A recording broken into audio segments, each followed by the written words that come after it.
You were not addicted to them. You were addicted to the emotional roller coaster they created. That intense pull you felt was not love. It was conditioning, and it was done on purpose. Most people never realize this. They blame themselves for not being able to let go. But what you felt was not weakness, it was neurological. And once you see how it works, it loses power. Manipulators do not create emotional addiction by being cruel. They do it by being irresistible first. At the beginning, they feel different from everyone else. They listen deeply. They mirror your values. They reflect your pain back to you with understanding. This creates rapid emotional intimacy. Your brain releases dopamine and oxytocin together. Dopamine creates desire. Oxytocin creates attachment. This combination is extremely powerful. It makes bonding feel instant. But this phase is not love, it is setup. Once attachment forms, the pattern changes. Affection becomes inconsistent. Warmth turns into distance. Praise becomes conditional. This is not accidental. It is intermittent reinforcement. The same mechanism used in gambling addiction. Your brain starts chasing the reward. Not knowing when affection returns makes it feel more valuable. You begin to work for it. You adjust your words, your tone, your behavior. You believe if you do better, things will go back to how they were.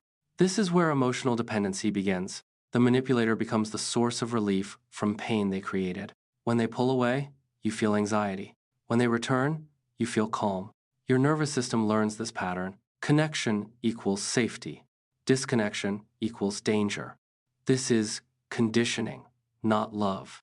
Then comes punishment, silence, coldness, withholding affection. These moments train fear.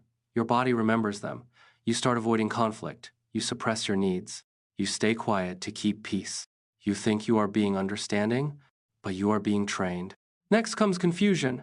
They deny your perceptions. They minimize your feelings. They rewrite events. This destabilizes your internal compass. When you stop trusting your reality, you rely on theirs. Dependence deepens.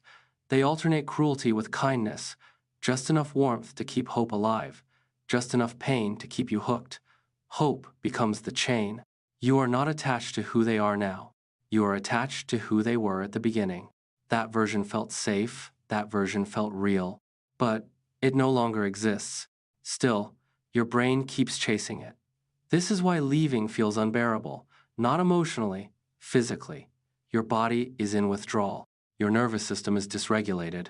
Manipulators exploit empathy. Your compassion becomes leverage. They present themselves as wounded or misunderstood. You stay because you feel responsible. They turn your care into obligation. They frame boundaries as betrayal. Independence becomes abandonment. Your needs feel selfish. This is emotional captivity. They also isolate you subtly, not by forbidding others, by discrediting them. Friends become threats, family becomes enemies. Soon, they are your primary emotional reference point. Your world shrinks. Their influence grows. You begin confusing intensity with intimacy, chaos with passion, anxiety with love. This confusion keeps you trapped. Real love feels calm, consistent, safe. Emotional addiction feels urgent, unstable, consuming. One grounds you, the other hijacks you. The manipulator fears one thing most, your clarity.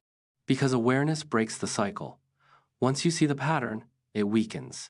Healing does not start with confrontation. It starts with regulation. Your nervous system must stabilize first. Distance creates clarity. Consistency rewires attachment. At first, peace feels boring. That is normal. Your body was addicted to chaos. Boredom is the withdrawal phase. Then something shifts. You stop craving intensity. You start valuing safety. You trust your perceptions again. Your energy returns. Emotional freedom begins here. Not when you understand them, but when you choose yourself. Because the moment you stop chasing relief, the addiction ends.